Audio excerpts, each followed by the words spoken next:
Welcome to the Earnings Whispers. I'm Dr. B at Verified Investing. Today, Ben is sick at home, but he's getting better. We'll see him in the office next week. He is dialing in through Zoom or StreamYard, so he's going to be able to show some charts. This week was pretty lackluster with the earnings. A couple companies, Constellation Brands, MSM, and then we're looking at a couple for next week as well. And so we will be talking about the charts and the earnings on the Earnings Whispers. And basically what it will be a summary of the calls that we made in the new service we have called the Earnings Trader. And this is a service that Ben and I have put together, and we're calling out the crucial levels when these stocks move 10, 20, 30% pre-market and aftermarket on earnings, whether it be bad earnings, bad revenue, bad guidance, or on the flip side, good earnings, good guidance, or good revenue. So stocks can move quite a bit. You're not looking to catch the entire move. You're just looking to catch a couple percent at critical levels, and that's what we'll be doing here is reviewing our levels from the week. So first, we'll start with Constellation Brands, and you can see here that this is the chart on STZ. And if you look here, you can see several areas here that I have marked on the chart. 274 is a good area. Now, earnings were this Wednesday. The stock fell 6%.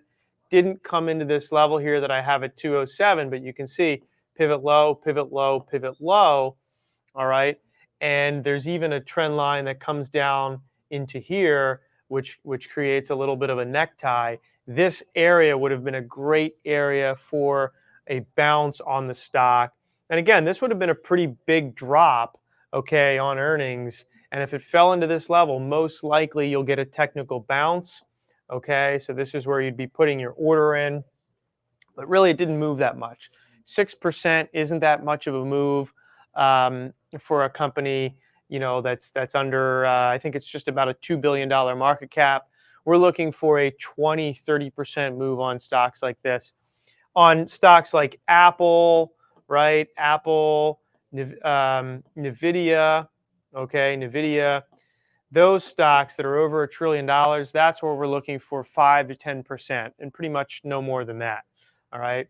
Sometimes they can move more, but that's it kind of gives you an idea. The smaller market caps, we're looking for larger moves and more volatility.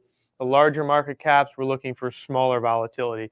So we adjust those accordingly. It's kind of an art and a science, and that's what we are going to do in the Earnings Trader. So, Ben, are you able to show your screen? Are you able to pop up the chart on MSM? Yeah, I've got my charts here. So I'm going to go ahead and go over MSM. So like Dr. B was saying, we are able to capitalize on the major extended moves. So it doesn't matter if it goes up 15, 20% or down 15%, 20% or 20%. If we're looking for a 2 to 3% move, we need it to be overextended. So that way it gives us an advantage. When earnings come out initially, the algorithms are going to be what's initially that's going to take over. And then you have the fear and greed of all the investors and retail investors. And so if we can identify key support levels for these stocks, then we're going to have an advantage. So for example, MSM right here had earnings. It did almost nothing on earnings. And so this is a stock that we were going to stay away from. However, had it jumped up, we have these trend lines, these beautiful trend lines that we connect this pivot high right here, this pivot high right here, and then this price action here. And then that would have given us our first resistance level. Although we would not have gotten in at that level, this identifies a place where we're going to see some potential slowdown, where we would have entered this trade would have been either at this $84.68 level or the $86.52, because as you can see, based on the earnings, this was a more extended move. So this was about a 12% move, which is at least more significant. And you can see that that's not out of the realm of what this stock would do as far as like a move. As you can see that there's a pivot low here, and then it dropped 10%, and this wasn't even earnings. This was just a regular drop. And so having a 10% move on the stock like this, that would have been our first initial level. It's because we're looking for those overextended moves. And then on the downside, kind of the similar situation where we're looking for these pivot lows in this area, and then we want to line it up with additional support levels. So that way we know that there's, although some institutions and algorithms are trading this initially, there still should be some institutional money that's looking to buy this up on a dip. And so again, we would not have traded this one, but these would have been the levels had they moved there. And you'll see that eventually it'll hit either one of these two levels, and you'll see the significance of these support and or resistance levels. So Dr. B, you had another chart that you were going to go over for us. Yeah, great. So great points, Ben. And I think what's interesting and important to note about the earnings, trading the earnings, it's much different than day trading. It's much different than long-term investing. It's much different than swing trading. This is a unique art and science, and we've learned it here alongside Gareth, and it's very interesting. It can be done. I mean, we've seen him make quite a bit of money trading the earnings. Sometimes the stock goes against him on earnings, and he's able to dollar cost average in and out. And so those are the things that we're going to be helping you do, on a weekly basis. So I just want to make one correction. A lot of maneuvering. So one of the ways you can tell what the market cap is on a stock, you can click here on TradingView, pulls up the right column. You can see here the market cap right here on Constellation Brands is 47 billion. I made a mistake. I think I said 1.5 billion. That's actually GBX, which is reporting earnings next week. But in general, any company below 50 billion, they're pretty much going to trade the same. The lower the market cap, even more volatility. But companies that are 500 billion and above, a trillion and above, that's where the smaller volatility typically comes in.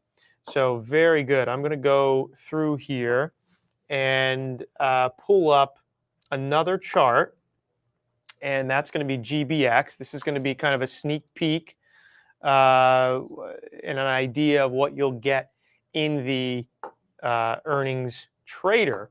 Okay, so you have GBX right here. It's a $1.5 billion company, reports earnings next week. Currently, we're trading around $48. And we have a level up here, very obvious pivot high. On earnings, you're looking for the obvious pivot highs and lows, right? You're looking for big gap fills, Fibonacci levels. Okay, so these are the first two pivot points that I see. Now, this is a pretty big drop here. I doubt the stock goes from $48 to about $10, $12. So you have to kind of balance the big swings with, hey, what's realistic, right? You don't want to start 10%, 12% out of the money on such a small stock, or 12% move rather. You want to start like 15, 20%, maybe 30%. So from 48 to 78, this would be, let's see, about a 60% move. So that's too much, right? So that level probably won't hit. This is too much. So then you start to look at, all right, what's the next level here? Probably this area right here, just above 60. This would be totally realistic for the stock to move from just under $50 to just over $60. That would be about a 15, 20% move. So if the stock gaps up here during earnings, this is where we'd be putting our orders, right in here, right about $62, $63. Okay. And this would be too soon, right? This would probably be a little too soon, this pivot high right there. And then we're looking for, all right, what happens if the stock gaps down on earnings, right? Probably we'd be looking around here, right around $40. This would be a little risky because that's only about $8 from where it's currently trading. But maybe around here, right? You have a couple pivot highs right here in this area, about $35. That would be a big swing down from in the stock. And the idea is that we're looking for we're looking like a stock is like a rubber band. The further you stretch it, the more likely it is to bounce back, right? If it doesn't stretch that much it's not going to bounce back that much, right? So we also have to understand that some of these moves are unrealistic. It's just unlikely to happen. Okay. Now, what you can do is you can start a position here. Let's say we continue lower. There's a trend line right in here. All right, as well. You can add right here as well. If it continues lower into the 20s, the mid 20s, you can add again right in this area, bringing your average into the middle. And then when the stock does bounce, you'll have a bigger position and you'll be in the money sooner. That's how we do it. So just a couple small stocks, not very well-known stocks that we're reviewing today. And next week we'll have a couple larger ones. I think J.P. Morgan, Wells Fargo, PepsiCo. There's a couple other big names that we'll be reporting on, and I look forward to it. Those stocks are much more actively traded than some of these. But as we get into earnings season, we're really going to start to see some big moves on stocks. I think in reporting from quarter 2 now, and very interesting. It's going to be a lot of fun. So Ben, anything else? No, we're just excited that you guys have watched this with us, and we're excited to see what this earnings season brings. It's going to be hopefully it's going to be pretty volatile. That's what we're going to strive on. Yeah, very good. So tune in to the Earnings Whispers every Friday at about 3:55, 4 p.m. Okay, and keep up to date on what we're doing, what we're talking about. You can look at all the different levels that we called out for the week.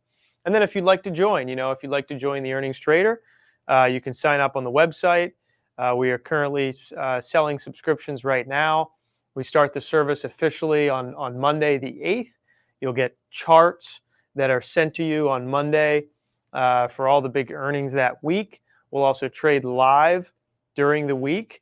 The biggest stocks, say the Apples and AMDs and Nvidias, things, stocks like that.